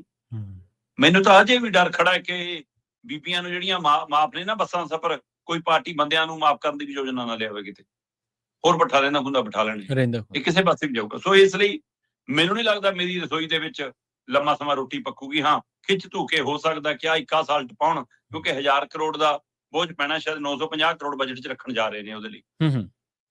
ਸੋ ਇਸ ਲਈ ਹੋ ਸਕਦਾ ਕਿ ਕੋਈ ਇਹੋ ਜਿਹਾ ਫਾਰਮੂਲਾ ਕੱਢ ਲਿਆਉਣਗੇ, 1 ਸਾਲ ਤਾਂ ਚਲਾ ਲਓ, ਵੋਟਾਂ ਦਾ ਲੈ ਲਓ, ਉਸ ਤੋਂ ਬਾਅਦ ਸ਼ਾਇਦ ਇਹ ਰਸੋਈ ਬੰਦ ਹੋ ਜਾਵੇ। ਪਰ ਸਵਾਲ ਇਹ ਹੈ ਕਿ ਜੇ ਪੰਜਾਬ ਨੂੰ ਤੁਸੀਂ ਰੁਜ਼ਗਾਰ ਦਿਓ, ਜੇ ਪੰਜਾਬੀਆਂ ਨੂੰ ਕਿਰਤ ਦੇ ਹਾਣੀ ਬਣਾਓ, ਤੇ ਉਹ ਤੁਹਾਡੇ ਹੱਥਾਂ ਕੰਨੀ ਕਿਉਂ ਝਾਂਕਣ ਮੁੱਖ ਮੰਤਰੀ ਸਾਹਿਬ? ਤੁਸੀਂ ਉਹ ਮਾਫੀ ਦੀਆਂ ਅਰਜ਼ੀਆਂ ਲਿਖਣੀਆਂ ਸਿਖਾ ਰਹੇ ਹੋ। ਜਦੋਂ ਤੁਸੀਂ ਨਾ ਮੁੱਖ ਮੰਤਰੀ ਸਾਹਿਬ ਦੀਆਂ ਆਦਤਾਂ ਦਾ ਜ਼ਿਕਰ ਕਰ ਰਹੇ ਸੀਗੇ, ਤੇ ਮੈਨੂੰ 2 ਚੀਜ਼ਾਂ ਉਹਨਾਂ ਦੀਆਂ ਬੜੀਆਂ ਯਾਦ ਆ ਰਹੀਆਂ ਸੀ, ਵਾਰ-ਵਾਰ ਮੇਰੇ ਦਿਮਾਗ 'ਚ ਘੁੰਮ ਰਹੀਆਂ ਸ਼ਰਮਾ ਜੀ। ਇੱਕ ਤਾਂ ਉਹ ਕਹਿੰਦੇ ਸੀ ਵੀ ਜੇ ਸੱਚ ਬੋਲ ਗਏ ਨਾ, ਤੇ ਉਹ ਜੇ ਝੂਠ ਬੋਲੂਗਾ ਬੰਦਾ, ਤੇ ਉਹ ਅਕਸਰ ਹੀ ਕਹਿੰਦੇ ਹੁੰਦੇ ਸੀਗੇ, ਤੇ ਉਹਨੂੰ ਵਾਰ-ਵਾਰ ਸੋਚਣਾ ਪੈਂਦਾ ਵੀ ਪਹਿਲਾਂ ਕੀ ਬੋਲਿਆ ਸੀ, ਤੇ ਸੱਚ ਬੋਲੋਗੇ ਤਾਂ ਤੁਹਾਨੂੰ ਸੋਚਣਾ ਨਹੀਂ ਪੈਂਦਾ ਦੂਰੀ ਵਾਰੀ ਝੂਠ ਬੋਲਣ ਲੱਗਿਆ। ਇਹਦਾ ਮਤਲਬ ਇਹ ਹੈ ਕਿ ਜੇ ਉਹ ਭੁੱਲ ਜਾਂਦੇ ਨੇ ਤਾਂ ਉਹ ਝੂਠ ਬੋਲ ਰਹੇ ਨੇ। ਦੂਜੀ ਗੱਲ, ਉਹ ਸਟਾਇਰ ਕਰਦੇ ਹੁੰਦੇ ਸੀ, ਤੰਜ਼ ਕਰਦੇ ਸੀ, ਕਿਉਂਕਿ ਪੋਲੀਟੀਕਲ ਮਾਮਲਿਆਂ ਦੇ ਉੱਤੇ ਚੰਗੀ ਨਜ਼ਰ ਰੱਖਦੇ ਹੁੰਦੇ ਸੀਗੇ। ਕਹਿੰਦੇ ਲਾਲ ਕਿਲੇ ਦੇ ਕਬੂਤਰਾਂ ਨੂੰ ਵੀ ਭਾਸ਼ਣ ਯਾਦ ਹੋ ਗਏ ਹੋਣੇ ਆ ਪ੍ਰਧਾਨ ਮੰਤਰੀਆਂ ਦੇ, ਤੇ ਆਪਣੇ ਭਾਸ਼ਣ ਉਹਨਾਂ ਦੇ ਜਿਹੜੀਆਂ ਤੁਸੀਂ ਗੱਲਾਂ ਦੱਸਦੇ ਹੋ ਹਰ ਰੋਜ਼ ਆਏ ਦਿਨ ਵਾਰ-ਵਾਰ ਦੁਹਰਾ ਉਹਨਾਂ ਦੀਆਂ ਗੱਲਾਂ ਦੇ ਵਿੱਚ। ਅਗਲੀ ਗੱਲ ਕਰੀਏ ਭਾਰਤ ਕੈਨੇਡਾ ਰਿਸ਼ਤਿਆਂ ਦੀ। ਮੈਨੂੰ ਚੰਗੀ ਤਰ੍ਹਾਂ ਯਾਦ ਆ ਜਦੋਂ ਇਹ ਰਿਸ਼ਤੇ ਵਿਗੜੇ ਸਨ, ਤਾਂ ਆਪਾਂ ਇਸ ਗੱਲ ਦੇ ਉੱਤੇ ਵੀ ਇੱਕ ਦਿਨ ਚਰਚਾ ਕੀਤੀ ਸੀ ਕਿ ਕਿਵੇਂ ਇੱਧਰਲੇ ਪੰਜਾਬੀਆਂ ਦਾ, ਕੈਨੇਡਾ ਦੇ ਪੰਜਾਬੀਆਂ ਦਾ ਕਾਰੋਬਾਰ, ਜਾਂ ਉੱਧਰ ਕੋਈ ਟੈਕਸੀ ਕਾਰੋਬਾਰ, ਵਿਆਹਾਂ ਦਾ ਸੀਜ਼ਨ, ਉਹ ਕਿਵੇਂ ਚੀਜ਼ਾਂ ਪ੍ਰਭਾਵਿਤ ਹੁੰਦੀਆਂ ਨੇ, ਕਿਉਂਕਿ ਇੱਕ ਪੰਜਾਬ ਕੈਨੇਡਾ ਦੇ ਵਿੱਚ ਵੀ ਵਸਦਾ, ਭਾਰਤ ਦੇ ਤਾਂ ਵਸਦਾ ਹੀ ਵਸਦਾ। ਹੁਣ ਦੋਨਾਂ ਦੀਆਂ ਜਿਹੜੀਆਂ ਦੋਨਾਂ ਮੁਲਾਕਾਤ ਹੋਣ ਜਾ ਰਹੀ ਹੈ ਪ੍ਰਧਾਨ ਮੰਤਰੀਆਂ ਦੀ, ਮੋਦੀ ਦੀ ਤੇ ਕਾਰਨੀ ਸਾਹਿਬ ਦੀ, ਇਹਨਾਂ ਦੀਆਂ ਨਜ਼ਰਾਂ ਹੁਣ ਲੋਕਾਂ ਦੀਆਂ ਭਾਰਤ ਕੈਨੇਡਾ ਦੇ ਰਿਸ਼ਤਿਆਂ ਤੇ ਟਿਕੀਆਂ ਨੇ ਜੀ। ਪ੍ਰਵੀਨ ਜੀ, ਬਿਲਕੁਲ ਤੁਹਾਡੀ ਗੱਲ ਦਰੁਸਤ ਹੈ ਕਿ ਭਾਰਤ ਦੇ ਲੋਕ ਵੱਡੀ ਗਿਣਤੀ 'ਚ ਕੈਨੇਡਾ ਰਹਿੰਦੇ ਨੇ ਜੀ, ਔਰ ਉਹਨਾਂ ਦੇ ਵਿੱਚੋਂ ਪੰਜਾਬ ਮੋਹਰੀਆਂ ਚਾਹੁੰਦਾ ਹੈ, ਗੁਜਰਾਤ ਮੋਹਰੀਆਂ ਚਾਹੁੰਦਾ ਹੈ, ਹੋਰ ਸੂਬਿਆਂ ਦੇ ਲੋਕ ਬਹੁਤ ਵੱਡੀ ਗਿਣਤੀ 'ਚ ਉਧਰ ਨੇ। ਪਰ ਮਤਲਬ ਪੰਜਾਬ ਲਈ ਤਾਂ ਕੈਨੇਡਾ ਦੂਜਾ ਘਰ ਹੈ। ਜੀ। ਮੈਨੂੰ ਅੱਜ ਵੀ ਚੇਤੇ ਹੈ, ਦਿੱਲੀ ਕਿਸਾਨ ਅੰਦੋਲਨ ਦੇ ਦੌਰਾਨ ਟਰੈਕਟਰਾਂ ਦੇ ਉੱਤੇ, ਕਈ ਟਰੈਕਟਰਾਂ ਦੇ ਉੱਤੇ ਕੈਨੇਡਾ ਦੇ ਝੰਡੇ ਲੱਗੇ ਸੀ, ਔਰ ਇਹਨਾਂ ਦਾ ਨੈਸ਼ਨਲ ਮੀਡੀਆ ਉਹਨੂੰ ਖਾਲਸਾਨੀ ਝੰਡੇ ਦੱਸੀ ਜਾਂਦਾ ਸੀ। ਜੀ ਬਿਲਕੁਲ ਉਹਨਾਂ ਨੂੰ। ਮਤਲਬ ਇਹ ਮਾਨਸਿਕਤਾ, ਕਿਉਂਕਿ ਮੈਂ ਕਿਹਾ ਬਈ ਸਾਡਾ ਤਾਂ ਹਰ ਇੱਕ ਘਰ ਛੱਡ ਕੇ ਜਵਾਕ ਕੈਨੇਡਾ ਬੈਠਾ ਹੈ, ਤੇ ਇਹ ਇਸ ਲਈ ਕੈਨੇਡਾ ਵੀ ਸਾਡੇ ਲਈ ਤਾਂ ਉਹੀ ਜਿਹੇ ਬਣ ਗਏ। ਸਹੀ। ਪਰ ਜਿਸ ਤਰ੍ਹਾਂ ਦੇ ਰਿਸ਼ਤੇ ਪਿਛਲੇ ਸਮੇਂ ਤੋਂ ਵਿਗੜੇ, ਖਾਸ ਕਰ ਨਿੱਜਰ ਕਤਲਕਾਂਡ ਤੋਂ ਬਾਅਦ, ਕਿਉਂਕਿ ਭਾਰਤੀ ਏਜੰਸੀਆਂ ਨੂੰ ਉਹਨਾਂ ਨੇ ਕਟਹਿਰੇ 'ਚ ਆਪਣੇ ਵੱਲੋਂ ਖੜਾ ਕੀਤਾ, ਜਾਂਚਾਂ ਦੇ ਘੇਰੇ 'ਚ ਲਿਆਂਦਾ, ਅਜੀਤ ਡੋਵਾਲ ਦੇ ਨਾਂ ਦੇ ਉੱਤੇ ਬਹੁਤ ਕੁਛ ਉਛਲਿਆ, ਹੈ ਨਾ, ਤੇ ਦੂਰੀਆਂ ਇਸ ਕਦਰ ਵਧਣ ਲੱਗੀਆਂ ਕਿ ਆਉਣ ਜਾਣ ਦੇ ਰਿਸ਼ਤਿਆਂ ਤੇ ਅਸਰ ਪੈਣ ਲੱਗ ਪਿਆ, ਤੰਗ ਪਰੇਸ਼ਾਨੀ ਹੋਣ ਲੱਗ ਪਈ, ਹੈ ਨਾ, ਇੱਕ ਦੂਜੇ ਦੇ ਡਿਪਲੋਮੈਟਾਂ ਦੇ ਹਵਾਲੇ ਨਾਲ, ਹੈ ਨਾ, ਖਿੱਚੋਤਾਣ ਵੱਧ ਗਈ, ਅਧਿਕਾਰੀਆਂ ਨੂੰ ਗਣਤੀ ਛਾਂਟੀ ਹੋ ਗਈ, ਤੌਰ ਤੇ ਇੱਧਰ ਉੱਧਰ ਦੇ ਬਹੁਤ ਕੁਛ ਹੋਇਆ। ਉਹ ਸਾਰੇ ਵਰਤਾਰੇ ਦੇ ਦਰਮਿਆਨ ਟਰੂਡੋ ਦੀ ਫੇਰੀ, ਟਰੂਡੋ ਨਾਲ ਖਿੱਚੋਤਾਣ, ਉਹ ਸਾਰਾ ਕੁਛ ਆਪਾਂ ਵਾਪਰਦਾ ਦੇਖਿਆ। ਜੀ। ਹੁਣ ਉਸ ਦਾ ਅਸਰ ਸਰਕਾਰੀ ਪੱਧਰ ਤੇ ਕਿਸੇ ਸਮਝੌਤਿਆਂ ਤੇ, ਵਪਾਰ ਤੇ, ਕਾਰੋਬਾਰ ਤੇ ਨਹੀਂ ਪੈਂਦਾ। ਉਹਦਾ ਅਸਰ ਇੱਕ ਦੂਜੇ ਮੁਲਕ ਦੇ ਉਹਨਾਂ ਸਾਂਝੇ ਨਾਗਰਿਕਾਂ ਤੇ ਪੈਂਦਾ ਜਿਨ੍ਹਾਂ ਦਾ ਜੜ੍ਹਾਂ ਇੱਧਰ ਨੇ ਤੇ ਕਾਰੋਬਾਰ, ਰਹਿਣ ਸਹਿਣ, ਖਾਣ ਪੀਣ, ਪਰਿਵਾਰ ਉੱਧਰ ਨੇ। ਸੋ ਉਹ ਆਪਣੇ ਪੰਜਾਬ ਤੋਂ, ਆਪਣੇ ਮੁਲਕ ਤੋਂ ਵੀ ਟੁੱਟਣਾ ਨਹੀਂ ਚਾਹੁੰਦੇ ਹੁੰਦੇ, ਤੇ ਉਸ ਮੁਲਕ ਦੇ ਖਿਲਾਫ ਵੀ ਕੋਈ ਸੁਣਨਾ ਨਹੀਂ ਚਾਹੁੰਦੇ ਹੁੰਦੇ। ਸੋ ਉਸ ਸਥਿਤੀ ਦੇ ਵਿੱਚ ਫਿਰ ਉਹਨਾਂ ਲੋਕਾਂ ਲਈ ਬਹੁਤ ਔਖਾ ਹੁੰਦਾ। ਸੋ ਹੁਣ ਇੱਕ ਵਾਰ ਉਮੀਦ ਦੀ ਕਿਰਨ ਹੈ, ਇਹ ਉਮੀਦ ਕਰ ਸਕਦੇ ਹਾਂ ਕਿ ਸ਼ਾਇਦ ਸ਼ੁਭ ਵਾਪਰੇ, ਕੁਝ ਚੰਗਾ ਵਾਪਰੇ, ਕਿਉਂਕਿ ਅਜੇ ਤਣਾਅ ਖਤਮ ਨਹੀਂ ਹੋਇਆ, ਅਜੇ ਬਰਫ਼ ਪਿੰਗਲੀ ਨਹੀਂ ਹੈ। ਪਰ ਕੀ ਇਹ ਸ਼ੁਰੂਆਤ ਹੋ ਸਕਦੀ ਹੈ ਕਿ ਇਹ ਰਸਤਿਆਂ ਦੇ ਵਿਚਾਲੇ ਜਿਹੜੀ ਬਰਫ਼ ਦੀ ਕੰਧ ਖੜੀ ਆ, ਉਹ ਟੁੱਟ ਜਾਵੇ, ਉਹ ਢਹਿ ਜਾਵੇ, ਉਹ ਪਿੰਗਲ ਜਾਵੇ? ਕਿਉਂਕਿ ਮਾਰਕ ਕਾਰਨੀ ਹੋਰੀ 3 ਮੁਲਕਾਂ ਦੇ ਦੌਰੇ ਤੇ ਜਾ ਰਹੇ ਨੇ, ਜਾਪਾਨ ਵੀ ਜਾਣਾ ਉਹਨਾਂ ਨੇ, ਠੀਕ ਹੈ, ਆਸਟ੍ਰੇਲੀਆ ਵੀ ਜਾਣਾ, ਤੇ ਸਭ ਤੋਂ ਪਹਿਲਾਂ ਉਹਨਾਂ ਨੇ ਭਾਰਤ ਆਉਣਾ। ਇਹ 26 ਤਰੀਕ ਤੋਂ ਹੀ ਦੌਰਾ ਸ਼ੁਰੂ ਹੈ, 26 ਤੋਂ 7 ਮਾਰਚ ਦਾ ਉਹਨਾਂ ਦਾ ਦੌਰਾ ਹੈ, ਲਗਭਗ ਮਤਲਬ ਕਹਿ ਸਕਦੇ ਹਾਂ 11-12 ਦਿਨਾਂ ਦਾ। ਤੇ ਉਹਦੇ ਵਿੱਚ ਉਹਨਾਂ ਨੇ ਮੁੰਬਈ ਤੇ ਦਿੱਲੀ ਆਉਣਾ, ਤੇ ਨਰਿੰਦਰ ਮੋਦੀ ਹੋਰਾਂ ਨਾਲ ਮੁਲਾਕਾਤ ਹੋਣੀ ਹੈ। ਹਾਂ, ਇਹਦੇ ਵਿੱਚ ਦੁਵੱਲੇ ਰਸਤਿਆਂ ਤੇ ਗੱਲਬਾਤ ਹੋਏਗੀ, ਵਪਾਰਕ ਪਹਿਲੂਆਂ ਤੇ ਗੱਲਬਾਤ ਹੋਏਗੀ, ਔਰ ਜੋ ਸਥਿਤੀ ਹੈ ਦੋਵੇਂ ਮੁਲਕਾਂ ਦੇ ਵਿੱਚ, ਜਿਹੜੀਆਂ ਏਜੰਸੀਆਂ ਦੇ ਹਵਾਲੇ ਨਾਲ ਕਾਰਵਾਈ, ਇੱਕ ਦੂਜੇ ਦੇ ਮੁਲਕ 'ਚ ਜਾ ਕੇ ਕਰਨ ਵਾਲਾ ਪਹਿਲੂ ਹੈ, ਦਖਲਅੰਦਾਜ਼ੀ ਦਾ ਪਹਿਲੂ ਹੈ, ਨਜ਼ਰਸਾਨੀ ਦੇ ਮਸਲੇ, ਇਹਨਾਂ ਸਾਰੇ ਮਸਲਿਆਂ ਤੇ ਵੀ ਮਤਲਬ ਮੁੱਦੇ ਵਿਚਾਰੇ ਜਾਣ ਦੀ ਉਮੀਦ ਕਰ ਸਕਦੇ ਆ। ਕਿਉਂਕਿ ਇੱਕ ਕਾਰਨ ਹੈ ਇਸ ਮੌਕੇ ਨੇੜੇ ਆਉਣ ਦਾ ਜੀ। ਇੱਕ ਤਾਂ ਚਲੋ ਵਪਾਰਕ ਮਸਲੇ ਤਾਂ ਹੁੰਦੇ ਹੀ ਨੇ, ਆਰਥਿਕ ਮਸਲੇ ਤਾਂ ਹੁੰਦੇ ਹੀ ਨੇ, ਹੈ ਨਾ, ਤੇ ਦੂਸਰਾ ਮਸਲਾ ਮੈਨੂੰ ਲੱਗਦਾ ਸਾਂਝੀ ਪੀੜ ਹੈ। ਦੋ ਮਤਲਬ ਕਿਹਾ ਜਾਂਦਾ ਨਾ ਕਿ ਦੁਸ਼ਮਣ ਦਾ ਦੁਸ਼ਮਣ ਦੋਸਤ ਹੋ ਜਾਂਦਾ ਫਿਰ। ਸੋ ਇਸ ਸਮੇਂ ਅਮਰੀਕਾ ਤੋਂ ਪੀੜਤ ਅਸੀਂ ਵੀ, ਅਮਰੀਕਾ ਤੋਂ ਪੀੜਤ ਉਹ ਵੀ ਹੈ। ਅਮਰੀਕਾ ਤੋਂ ਮੇਰਾ ਭਾਵ ਟਰੰਪ ਦੀਆਂ ਨੀਤੀਆਂ ਤੋਂ ਜੀ ਜੀ। ਉਹਨਾਂ ਨੂੰ ਲੱਗਦਾ ਕਿ ਹਾਂ ਉਧਰ ਵੀ ਉਹ ਧੱਕਾ ਵਧੀਕੀ ਕਰ ਰਿਹਾ ਤੇ ਇੱਧਰ ਵੀ ਕਰ ਰਿਹਾ। ਸੋ ਕੀ ਇਹ ਪਹਿਲੂ ਵੀ ਨੇੜੇ ਲਿਆਉਣ 'ਚ ਸਹਾਈ ਹੋਏਗਾ, ਇਹ ਵੀ ਦੇਖਣ ਵਾਲੀ ਗੱਲ ਹੋਏਗੀ। ਸੋ ਦੇਖਦੇ ਹਾਂ ਜੀ ਮਾਮਲਾ ਕਿੱਧਰ ਨੂੰ ਜਾਂਦਾ। ਦੋਵਾਂ ਦੀ ਮੁਲਾਕਾਤ ਹੁਣ 26 ਤੋਂ ਬਾਅਦ ਤੈਅ ਜੀ। ਤੇ ਜਾਂਦਿਆਂ ਦੀ ਗੱਲ ਕਰੀਏ ਭਾਰਤੀ ਵਿਦਿਆਰਥੀਆਂ ਦੀ, ਯੂਰਪ ਤੋਂ ਕੈਨੇਡਾ ਤੋਂ ਲੈ ਕੇ ਯੂਰਪ ਤੱਕ ਭਾਰਤੀ ਵਿਦਿਆਰਥੀਆਂ ਦੇ ਜਿਹੜੀਆਂ ਰੋਕਾਂ ਲੱਗ ਰਹੀਆਂ ਨੇ ਸ਼ਰਮਾ ਜੀ, ਇਹਨਾਂ ਰੋਕਾਂ ਤੇ ਸਵਾਲ ਉੱਠ ਰਹੇ ਨੇ ਵੀ ਇਹਨਾਂ ਦਾ ਕਾਰਨ ਕੀ ਹੈ, ਕਿਉਂ ਲੱਗ ਰਹੀਆਂ ਨੇ? ਦੇਖੋ ਬਿਲਕੁਲ ਇਹਦੇ ਵਿੱਚ ਕੋਈ ਦੋ ਰਾਏ ਨਹੀਂ ਕਿ ਕੈਨੇਡਾ ਦੇ ਵਿੱਚ ਵੱਡੀ ਗਿਣਤੀ 'ਚ ਸਾਡੇ ਵਿਦਿਆਰਥੀ ਜਾਂਦੇ ਸੀ, ਵਰਕ ਵੀਜ਼ਿਆਂ ਤੇ, ਸਟੱਡੀ ਵੀਜ਼ਿਆਂ ਤੇ ਵੱਡੀ ਗਿਣਤੀ 'ਚ ਲੋਕ ਜਾਂਦੇ ਸੀ। ਕੁਝ ਖੜੋਤਾਈ, ਕਾਫੀ ਖੜੋਤਾਈ ਹੈ ਕੈਨੇਡਾ ਦੇ ਮਾਮਲੇ 'ਚ ਤਾਂ। ਇਵਨ ਅਮਰੀਕਾ ਵੀ ਜਦ ਤੋਂ ਆ ਹਥਕੜੀਆਂ ਲਾ, ਆਹ ਕਰ ਵਾਹ ਕਰ, ਤਾਂ ਤੋਂ ਅਮਰੀਕਾ ਦਾ ਰੁਖ ਵੀ, ਵੀਜ਼ੇ ਵੈਸੇ ਹੀ ਘੱਟ ਮਿਲ ਰਹੇ ਆ ਤੇ ਲੋਕਾਂ ਨੇ ਅਪਲਾਈ ਕਰਨੇ ਵੀ ਘਟਾਏ ਤੇ ਉਹਨਾਂ ਨੇ ਹੋਰਨਾਂ ਮੁਲਕਾਂ ਦਾ ਰੁਖ ਕਰਨਾ ਸ਼ੁਰੂ ਕੀਤਾ। ਪਰ ਕੈਨੇਡਾ ਦੇ ਮਾਮਲੇ ਦੇ ਵਿੱਚ ਅਜੇ ਵੀ ਮਤਲਬ ਕਿ ਮਾਪਿਆਂ ਨੂੰ, ਕਈਆਂ ਨੂੰ ਇਹ ਲੱਗਦਾ ਕਿ ਜੇ ਕੈਨੇਡਾ ਚੱਲ ਜਾਵੇ ਜਵਾਕ ਤਾਂ ਉੱਥੇ ਸਾਡਾ ਪੁਰਾਣਾ ਰਿਸ਼ਤਾ ਹੈਗਾ, ਪੁਰਾਣਾ ਮਿੱਤਰ ਦੋਸਤ ਹੈਗਾ, ਇਸ ਲਈ ਉਹ ਅਜੇ ਵੀ ਪਹਿਲ ਕਦਮੀ ਹੈਗੀ ਹੈ।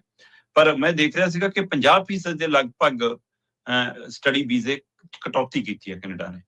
ਤੁਸੀਂ ਜੇ ਦੇਖੋ ਤਾਂ 2024 ਦੇ ਵਿੱਚ ਕਰੀਬ 1,88,000 ਦੇ ਕਰੀਬ ਵੀਜ਼ੇ ਮਿਲੇ ਸੀਗੇ, ਸਟੱਡੀ ਵੀਜ਼ੇ ਭਾਰਤੀਆਂ ਨੂੰ, 1,88,000, ਜਦੋਂ ਕਿ ਇਹ ਤੋਂ ਪਿਛਲੇ ਸਾਲ 2023 ਦੇ ਵਿੱਚ ਇਹੀ ਗਿਣਤੀ 2,77,000 ਦੇ ਨੇੜੇ ਸੀ।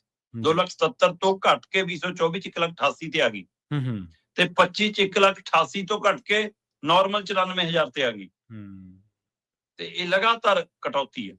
ਸੋ ਬੇਸ਼ੱਕ ਕੁੱਲ ਵੀਜ਼ਿਆਂ 'ਚ ਕਟੌਤੀ ਹੋ ਰਹੀ ਹੈ, ਜਿਹੜੇ ਅੰਤਰਰਾਸ਼ਟਰੀ ਵਿਦਿਆਰਥੀ ਆ ਰਹੇ ਨੇ ਉੱਥੇ, ਪਰ ਉਹ 'ਚ ਵੱਡੀ ਗਿਣਤੀ 'ਚ ਭਾਰਤੀ ਨਿਸ਼ਾਨਾ ਬਣ ਰਹੇ। ਸੋ ਇਹ ਵੀ ਇੱਕ ਮਸਲਾ ਹੈ। ਦੂਸਰੇ ਪਾਸੇ ਮੈਂ ਦੇਖ ਰਿਹਾ ਸੀਗਾ ਯੂਰਪ ਦੇ ਵਿੱਚ ਇੰਗਲੈਂਡ ਦੀ ਬਰਮਿੰਗਮ ਦੀ ਯੂਨੀਵਰਸਿਟੀ ਨੇ ਪੰਜਾਬੀ, ਹਰਿਆਣਵੀ, ਬੰਗਾਲੀ ਤੇ ਪਾਕਿਸਤਾਨੀ, ਇਹਨਾਂ ਵਿਦਿਆਰਥੀ ਮਤਲਬ ਬੰਗਲਾਦੇਸ਼, ਪਾਕਿਸਤਾਨ, ਇਹ ਦੋ ਮੁਲਕ ਤੇ ਭਾਰਤ ਦੇ ਵਿੱਚੋਂ ਪੰਜਾਬ ਤੇ ਹਰਿਆਣਾ, ਇਹਨਾਂ ਦੇ ਵਿਦਿਆਰਥੀਆਂ ਦੇ ਲਈ ਕੁਝ ਖਾਸ ਚੋਣਵੇਂ ਵਿਸ਼ਿਆਂ ਦੇ ਵਿੱਚ ਐਡਮਿਸ਼ਨ ਤੇ ਰੋਕ ਲਾਤੀ ਹੈ। ਕਿਉਂ ਕਹਿੰਦੇ ਜਿਨ੍ਹਾਂ ਨੇ ਦਾਖਲੇ ਲੈ ਲਏ ਉਹਨਾਂ ਦੀ ਫੀਸਾਂ ਵੀ ਮੋੜ ਦੇਵਾਂਗੇ। ਮਤਲਬ ਇਹ ਸਥਿਤੀ ਕਿਉਂ ਬਣ ਰਹੀ ਹੈ, ਇਹ ਸਾਡੇ ਮੁਲਕ ਨੂੰ ਵੀ ਤੇ ਸਾਡੇ ਲੋਕਾਂ ਨੂੰ ਵੀ ਸਮਝਣੀ ਪੈਣੀ ਹੈ। ਇਹੀ ਨਹੀਂ, ਆਸਟ੍ਰੇਲੀਆ, ਨਿਊਜ਼ੀਲੈਂਡ ਤੋਂ ਲੈ ਕੇ ਆਸਟ੍ਰੇਲੀਆ ਤੱਕ ਤਣਾਅ ਵਿਦਿਆਰਥੀਆਂ ਦੇ ਮਾਮਲੇ 'ਚ ਬਣਿਆ ਹੋਇਆ।